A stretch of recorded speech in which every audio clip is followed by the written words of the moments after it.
Morning! Oh, and welcome to my daily blog. We've got Westminster Abbey in the background here. We're in London for the Institute of Agricultural Management, which is at the QE2 building, or centre should I say, which is just behind us in purple. So we're going to be heading in there, learning a bit about farming, agricultural management, what the future holds. I'm sure there'll be lots of questions about the budget, and yeah, David Jones is in there, so we'll go and meet him and see what he's up to. Did I mention that I am totally out of my depth? A farmer in London, completely 100% out of my depth, but yeah, should be a good day. So I think this is the great thing about this conference being in London, is that we are out of his depth here. It is a different location to being on farm, and sometimes people need to step out of their comfort zone. Look at that. It's like Methodist Central Hall. Fantastic. Security is fantastic here. We've got the police there, and then as we go in, we're going to be put through like airport scanners to check that we've got nothing in our bags. We're in the building now. We've got the Institute for Agricultural Management registration behind us, and we'll get checked in. Right, so we've headed upstairs, and I didn't realise, but they've put breakfast on. I've just had my breakfast. So, I'm here with David Jones. All prepared? Morning, Joe. Yeah, I think so. Yeah? Overalls off. Yeah, look at this. He's in a suit. He's in a suit, ladies and gentlemen. You got all your notes, everything ready? And yeah. Spent a fair bit of time on preparation. I'm later in the day talking about farming behind the wheel. So practical ways that have helped me be successful in our arable operation. Yeah, good. Well, we'll look forward to seeing that a bit later. Thanks, Steve. Going in now. Have a sit down. The National Farm Management Conference. This is my first conference as Institute Chair, having started. Continuity to our customers year round. Our products are. So we've just had the first break. People are just making their way out. So that was quite interesting. We had made some notes here. I feel like a proper professional, you know. Maximo Toro was an FAO chief economist, so he was talking about hunger. 733 million people in the world in hunger, and the changing climate, how that affects different parts like that. My favourite speaker was John Shropshire, who's the chairman of G's Group. He is some farmer, let me tell you that. So 14,000 hectares of salad and veg, 17,000 hectares of arable over, I think it was about four or five countries. Yeah, that was very impressive, and I'll probably talk a little bit more about that over the next few days, because some of the notes I've got on that are wild. But anyway, I'm just heading with David and Richard, who's the chairman.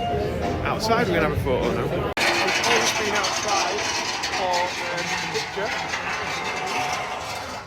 That doesn't destroy the sound quality. So we've got Richard Price just been up on stage, chairman of Institute of Ag, that's right. Yeah, no, what a great session we've had this morning. A cracking start, really was a cracking start. It just shows, you know, with all the different bits and pieces that are going on in the world, you know, we're looking at all obviously the problems that have happened the last week or so, and all the fallout from that, and the worry and the concern, but actually, you know, there's so many positives to take, and we can really look at how we structure our business and look at how we work together, involve the youngsters, bring the youth in, and actually look at all these different schemes that are there. You know? I'm going to stand down here because it makes me look like I'm about 7 foot tall or something. But Innovate, the guy from Innovate, there's lots of like opportunities still for funding for farmers. Incredible coming out. So yeah. What I really like, Joe, is the fact that there's opportunity there to bring non-agricultural businesses in. And for me, it was about how we manage the expectation of those businesses. They put money in, how long are they prepared to give a business. If the business has wings, they'll hopefully let it go, and everyone makes money. So, you know, there is a lot of positives come out of that. But it really was a cracking start to the day. John Shropshire, I've just said earlier, what a huge farming business that they've got there across over, was it like 4 or 5 countries? It's just 10,000 employees, and you know they really do honour those ethics of the dad. You know when he said in the 50s that you know it's all about people, treat people as you wish to be treated. And it's about looking after his customers. Yeah, absolutely. Yeah. So it filters through all the way down in all our different enterprises and farming businesses. Yeah, definitely. Very inspiring.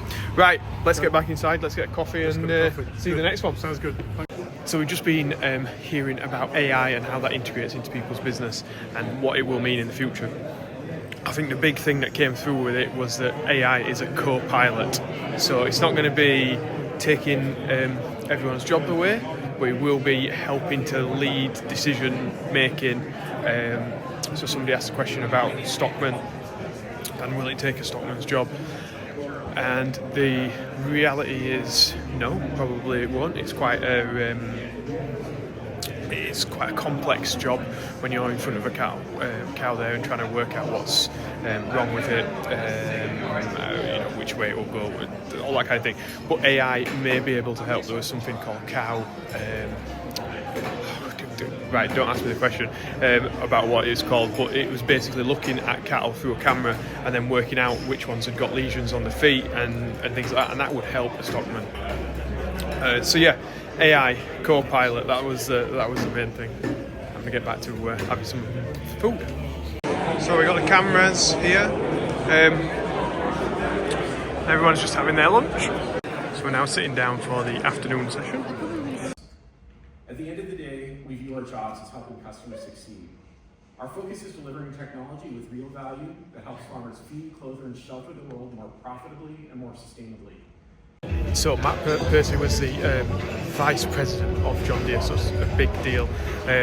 But this next bit was quite interesting. He was talking about how they're going to use machine integration and how things are going to be connected, so that the combine and the tractor will follow the same route. Here it is anyway. And is available today to enable more productivity and savings. Effectively, it allows a combine to take control of a grain cart or silage machine and ensure that that cart is where it needs to be in the field and to slow down and speed up, as well as new ones. So, iconic durability.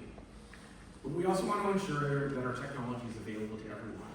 We want to make sure that you don't need to buy the latest machine to get access to that technology. We want to make sure that you can upgrade your existing equipment as well. So we created a precision upgrades program that allows farmers to help improve the effectiveness and efficiency of their current equipment. So in that session that's just going on now, we had the Vice President of John Deere, which was very interesting. The first guy, the American guy, was really good, wasn't he? Oh, fantastic. I forgot his name, but I'll try and put it in here. All the speakers have been superb, and everything's all just intertwined, isn't it? Yeah. It's just all gone. So now David's just having a glass of water because he's up next.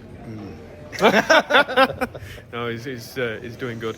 So we'll see that in the next session. That one was all about like how John Deere. Well, the bits that I like personally were like John Deere's new technology that's coming along, like how sprayers are going to see where weeds are, going to start spraying just on the spot, so 60% saving in sprays and herbicides. When they're planting the seeds, it's going to spray on the planter over the seed, which that's pretty clever stuff. So anyway, we're just going to have a little walk round and then get back in for the final session with David. I think he's a little bit nervous, but he'll do fine. Over to our two speakers. Thanks, David.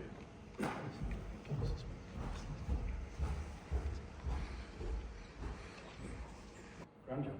Afternoon, everybody. I think we've had a fantastic day today. I've learned so much. So just here now to share some of my farming and where we began and where we are today.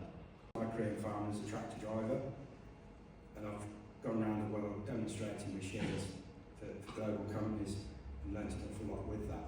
And I'd love to pass that on to the people I work with. And they seem to enjoy working with me like that. At the farm, and I host events, whether that's for young farmers, we can have up to 200-300 young farmers through the winter, And I do that as an educational thing. So last winter we did combine maintenance. We did. Yes, but we're here.